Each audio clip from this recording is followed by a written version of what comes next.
Good evening. You're watching Just the News. I'm Amita Balachandra. Straight up to our top story. India has advised its citizens living in Canada and those traveling to the country to remain vigilant against a sharp increase, and I quote, in hate crimes and anti-India activities, end quote. Now, this comes a day after Ministry of External Affairs spokesperson Arindam Bagchi raised objections to Canadian authorities following a Khalistani referendum to take place in Ontario on the 19th of September. Now, the ministry in a statement has said, and I quote, the perpetrators of these crimes have not been brought to justice so far in Canada in view of the increasing incidences of crimes as described above. Indian nationals and students from India in Canada and those proceeding to Canada for travel or education are advised to exercise due caution and remain vigilant, end quote. This year, there have been at least two incidents of attacks on Hindu temples in the country. On 15th of September, a temple was defaced with anti-India graffiti. Moving on from the story now to what's happening in India. As far as the NIA raids are concerned, the Kerala High Court has initiated a suo motu contempt proceedings against Popular Front of India leaders for violent protests in Kerala. Now, the court has said, and I quote, the action of the people calling for the hartal without following the procedure contemplated in our earlier order, prima facie, amounts to contempt of the directions of this court, end quote. Now, according to the Hindu, during the strike, protesters supporting the Popular Front of India allegedly smashed the windscreens of the Kerala State Road Transport Corporation buses in several places, including Kozhikode, Wayanad and Thiruvananthapuram. Now, the outfit called for protests after the NIA and the ED, in fact, raided several locations across the country. And over 100 people of the organization have been arrested. The NIA, in fact, had said that the raids have been conducted because of the allegation that PFI was supporting terror activities allegedly in the country.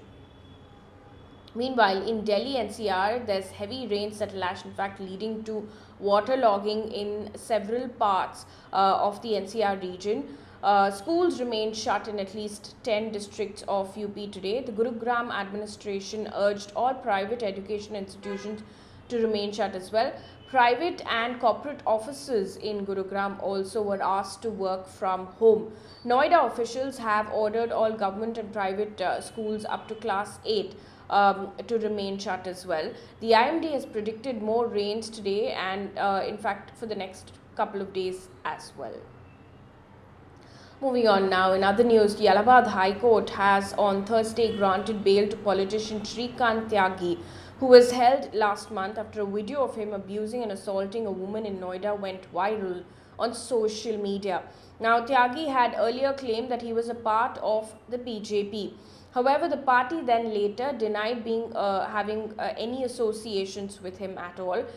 He was booked under sections of assault or use of criminal force to outrage modesty of a woman, cheating, among others. Meanwhile, in Karnataka, the Karnataka government has tabled a bill in the Legislative Assembly to provide reservation to Kannadigas in higher education, and it's called the Kannada Language Comprehensive Development Bill 2022.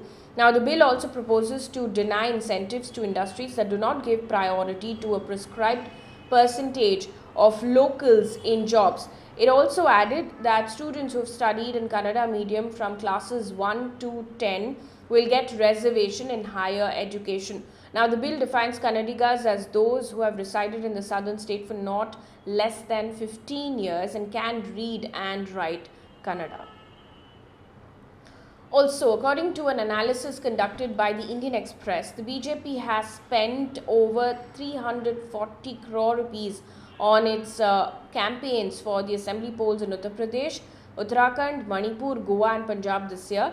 According to this analysis, it's 58% higher than what it spent in these states in 2017, which was 218.26 crore rupees. In the meantime, the Congress in its expenditure report said it spent 194 crore rupees in the polls held earlier this year in Uttar Pradesh, Uttarakhand, Manipur, Goa and Punjab, which is 80% more than 108.14 crore rupees spent on campaigns 5 years ago. On to politics right now. India on Thursday has said that the conflict between Russia and Ukraine is of profound concern.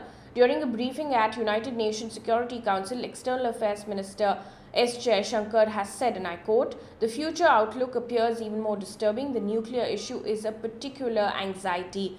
End quote. Now, India has so far maintained that the two countries must return to the negotiating table. In fact, it's stressed on diplomacy. Russia invaded Ukraine on the 24th of February. It's been over 7 months. In fact, on Wednesday, Russian President Putin announced a partial mobilization as well in Russia. Moving on now, Rajasthan Chief Minister Ashok Gehlot has confirmed that he will contest the Congress presidential poll, and this is according to a report by ANI. In a video that ANI put out, he said, and I quote, "I'll fix the date soon to file nomination. It's a need for the opposition to be strong looking at the current position of the country." End quote. Now, he also said that Rahul Gandhi has made it clear that nobody from the Gandhi family should become the next party chief. There's also speculation that another contender would be Shashi Tharoor. There are a couple of other names also being thrown around. There is nothing official from the party itself on this. Now, PTI, quoting sources, has said that AICC General Secretary in charge communications Jairam Ramesh has said in a message to all spokespersons and office bearers of the communication department to refrain from making any comment of any kind or on any colleague of theirs contesting the elections for the post of Congress President. The election is going to take place on the 17th of October and the results will be declared 2 days later.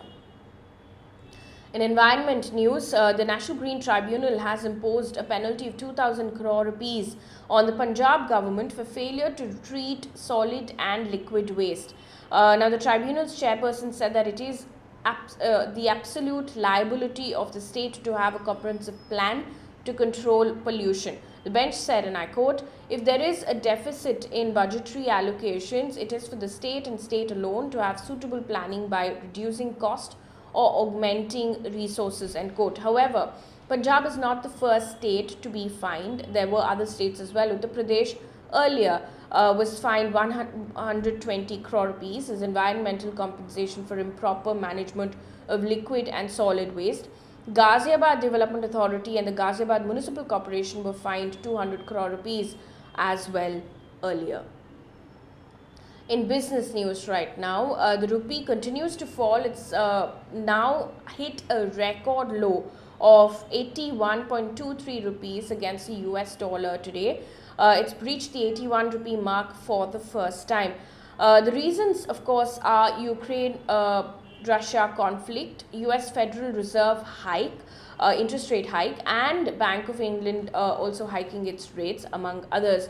Now, the Sensex fell over 1,000 points today, and the Nifty 50 settled at 17,327, down 300 odd points.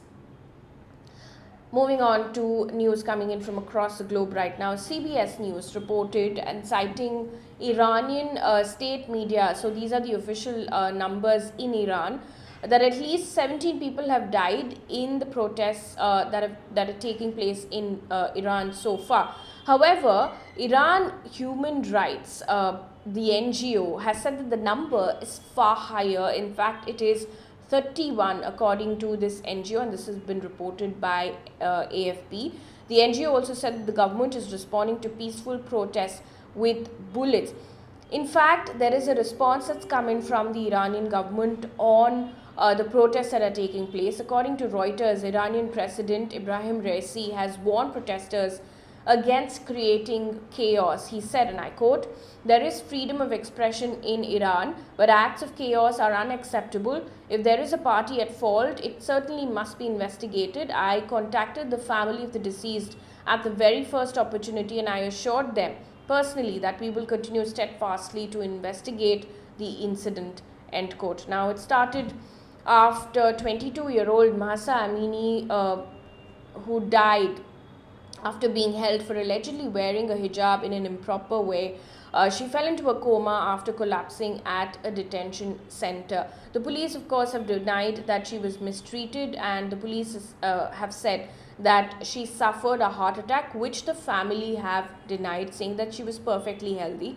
According to several reports, women burned their hijabs on a bonfire and also symbolically cut their hair in this protest as well. Similar protests are being seen now across the world. One piece of good news before we wrap things up here on this bulletin: the Cochin International Airport has been awarded the Airport Service Quality Award 2022 by the Airport Council International. Now, the award is considered the highest honor in the global aviation sector. It was awarded to Cochin International Airport for implementing mission safeguarding program, which ensured seamless traffic and reinforced passenger satisfaction as well during the pandemic.